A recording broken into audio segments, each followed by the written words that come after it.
صلوات بلند آواز سے تلاوت فرمائیں۔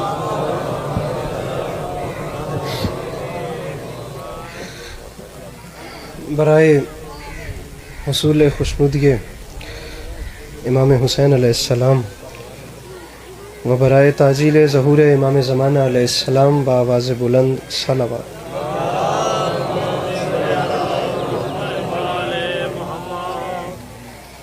اعوذ باللہ من الشیطان الرجیم، بسم اللہ الرحمن الرحیم۔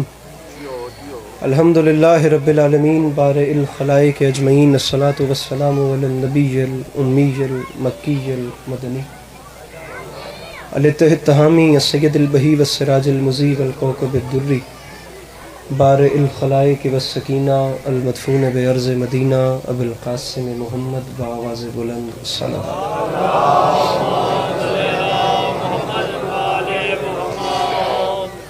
وعلى عطرته الطيبين الطاهرين المعصومين وعلى أصحابه الذين شعبوا الدين، أما بعد فقد قال رسول الله صلى الله عليه وآله وسلم بسم الله الرحمن الرحيم زينوا مجالسكم بذكر علي ابن ابی طالب علیہ الصلوۃ والسلام۔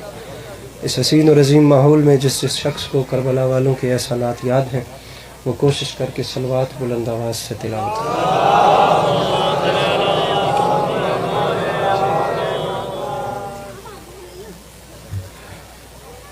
اجازت ہے نوکری شروع کی؟ سامعین گرامی، خدا عزاداری مظلوم کے اس حسین سلسلے کو آپ کی نسلوں میں قائم و دائم رکھے کہ آنے والے وقتوں میں آپ کی اولادیں بھی علی علی اور حسین حسین کرتی رہیں، اور بالخصوص خدا آپ سب کی آنکھوں کو کربلا کی زواری نصیب فرمائے، اور خدا ہماری آنکھوں کو امام زمانہ علیہ السلام کی زیارت نصیب فرمائے۔ صورتحال آپ سبھی دیکھ سکتے ہیں، سبھی اچھا پڑھنے والے مجھ سے پہلے پڑھ گئے اور سبھی اچھا پڑھنے والوں کو میری بات پڑھنا ہے۔ میں 2 شعروں کی نیت لے کر منبر میں حاضر ہوا اور 2 شعر پڑھ کے انشاءاللہ آپ کو سلام کر جانا ہے۔ ایک مصرع آپ کے سامنے عرض کر رہا ہوں کہ بو جہل کے سینے میں اسی بات کا غم ہے۔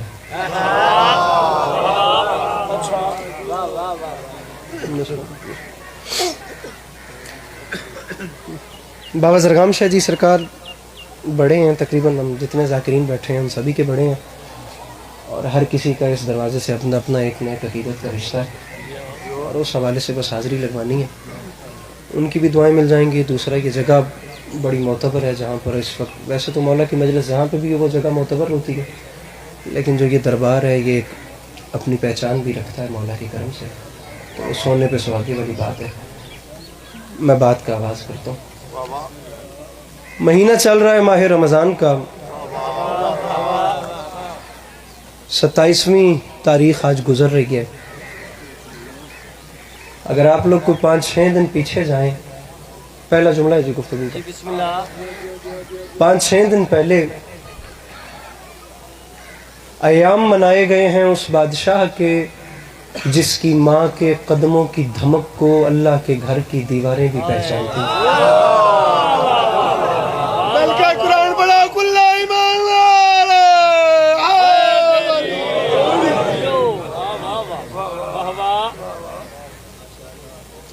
طبیعت ہے تھوڑی گل کر رہا ہوں،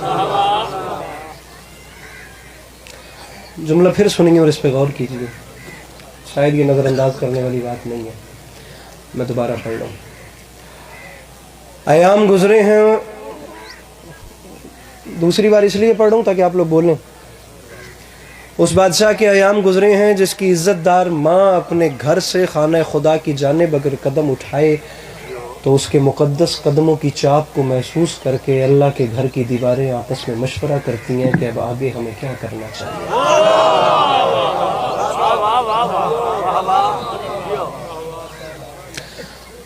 بوجہ 8 لائنہ تھے یا علی مدد، جناب نالین عباس صاحب میرے بڑے بھائی تشریف فرمائیں۔ بو جہل کے سینے میں، ارباب صاحب حضور، اسی بات کا غم ہے۔ دوسرا مصرع پڑھوں گا اور میرا یقین ہے کہ باب العلم کو جنہوں نے مانا ہے، جناب محمد علی صاحب ان کے چہروں پہ مسکراہٹ آ جائے گی.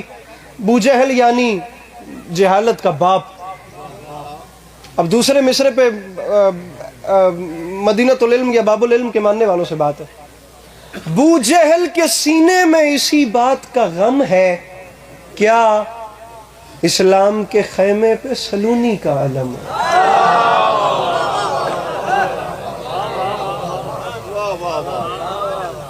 ابو جہل کے سینے میں اسی بات کا غم ہے. 6 لینا رہ گئی فون بند کرو. ابو جہل کے سینے میں اسی بات کا غم ہے اسلام کے خیمے پہ. سامعین گرامی، ایک ایسا کردار جسے دنیا علی کہہ کے پکارتی ہے، ایک ایسی شخصیت جس کی دنیا میں پہچان تو یہ کروائی گئی کہ وہ شیعوں کا امام تھا، لیکن در حقیقت اگر اس بادشاہ کو اسٹڈی کر کے دیکھا جاتا تو اس بادشاہ کے اندر ایک وقت میں دنیا کا سب سے بڑا فلسفر بھی تھا، سب سے بڑا عالم بھی تھا، سب سے بڑا جج بھی تھا، سب سے بڑا خطیب بھی تھا، سب سے بڑا کریم بھی تھا، سب سے بڑا جنگجو بھی تھا، سب سے بڑا سائنٹسٹ بھی تھا، سب سے بڑا انجینئر بھی تھا، سب سے بڑا سخی بھی تھا، سب سے بڑا خطیب بھی تھا. میں ایسے کوالٹیز گنوانا شروع کروں تو پتہ نہیں کتنا وقت گزر جائے گا. وہ واحد دنیا کا ایک ایسا بادشاہ تھا جس کے ساتھ دنیا نے دشمنی میں کمینگی کی حدیں عبور کر دیں، اور وہ بھی ایسا ایک بے نیاز کا بے نیاز نمائندہ تھا جس نے دنیا کو 3 طلاقیں دیں اور پھر اس نے دنیا کی جانب مڑ کے نہیں دیکھا. اس نے ایسے ٹھوکر کروائی کہ دنیا آج تک اس کے پیچھے، لیکن اس کی نگاہیں دنیا کی جانب نہ تھیں، نہ ہے، نہ ہوں گی. میں چوتھا مصرع پڑھ رہا ہوں نالین عباس بخاری صاحب. میں سمجھتا ہوں کہ آپ کے جھنگ کا لہجہ ہے، اور کم از کم اس بندے کا ہاتھ اٹھے جو جس کا تعلق جھنگ سے ہے. جس کا تعلق جھنگ سے نہیں، میری بات اس بندے سے ہی نہیں، کیونکہ شاید اس کے سننے والا لہجہ ہی نہ ہو، البتہ بات میری زندگی سے قیمتی ہے. یہ 4 مصرے سنیے، اس کے بعد 4 اور پڑھوں گا. اور یا علی مدد، ابو جہل کے سینے میں اسی بات کا غم ہے. اس آخری صف تک اسلام کے خیمے پہ جوتی ٹوٹ گئی علی کی. ایک کونے میں بیٹھ کے علی اپنی نالین کو ٹانکا لگا رہے ہیں اور فخر بھائی عسکری شعر پڑھ رہے ہیں. ابو جہل کے سینے میں اسی بات کا غم ہے، اسلام کے خیمے پہ سلونی کا علم ہے. اور پیوند لگاتے ہوئے بولا تھا علی نے، دنیا میری ٹوٹی ہوئی جوتی سے بھی کم.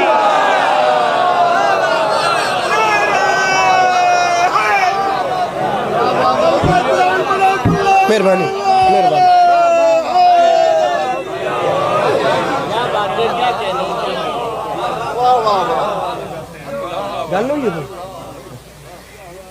اسلام کے خیمے پہ سلونی کا علم ہے. پیوند لگاتے ہوئے بولا تھا علی نے، دنیا میری ٹوٹی ہوئی جوتی سے بھی کم.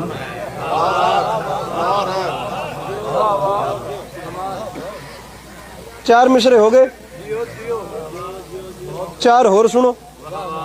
یا علی مدد، غم حسین سلامت تو زندگی باقی، جو چل بسے تو یہ اپنا سلام آخر. دعا فرمائیے گا. اس نے کہا تھا غرور اپنی ہی صنعت پہ بادشاہ کرے، علی کے ذکر پہ اللہ واہ واہ کرے.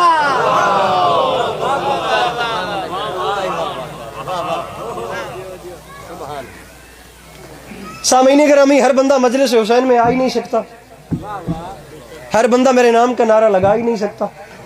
یہ آخری 4 مصرے جناب ایک نعرہ لگاؤں گا اور یا علی مدد کر جاؤں گا. ہر کوئی آ نہیں سکتا. آپ کو 2 مصرے اس بات کی نمائندگی میں اور پیش خوائی میں اس لیے سنا چکا ہوں کہ آپ بولیں نہ بولیں وہ خدا ہے جو ذکر علی پہ واہ واہ کرنے کے لیے کافی ہے. اب رہی بات یہاں پر آنے کی، تو میں سمجھتا ہوں کہ اس علاقے میں رہنے والے کتنے ایسے لوگ ہوں گے، بلکہ علاقہ کیا، میں کسی جگہ کو مینشن نہیں کرتا، کتنے لوگ ایسے ہوں گے جنہیں پتا ہوگا کہ مجلس ہو رہی ہے اور وہ نہیں آئے. اور میں بتا نہیں سکتا کہ آپ لوگ کہاں کہاں سے اور یہ ذاکرین کہاں کہاں سے چل کر آ گئے ہیں. وجہ یہ ہے کہ ہر کوئی آ نہیں سکتا. ممبر چھوڑنے والوں جناب، ہر کسی کو یہاں کا بلاوا ملتا ہی نہیں ہے، ہر کسی کی سکیننگ ہوتی ہی نہیں ہے، اور ہر بندے کے دل کا مطالعہ کر کے پھر مہر لگائی نہیں جاتی. اس کی وجہ یہ ہے مجلس کے تبرک جہاں بانٹے نہیں جاتے، ان لوگوں سے ہم بھی کبھی ملنے نہیں جاتے. اے منکر اقرار علی ولی اللہ، دہلیز نجف چومنے کتے نہیں جاتے. مل کے نعرہ حیدری مولا.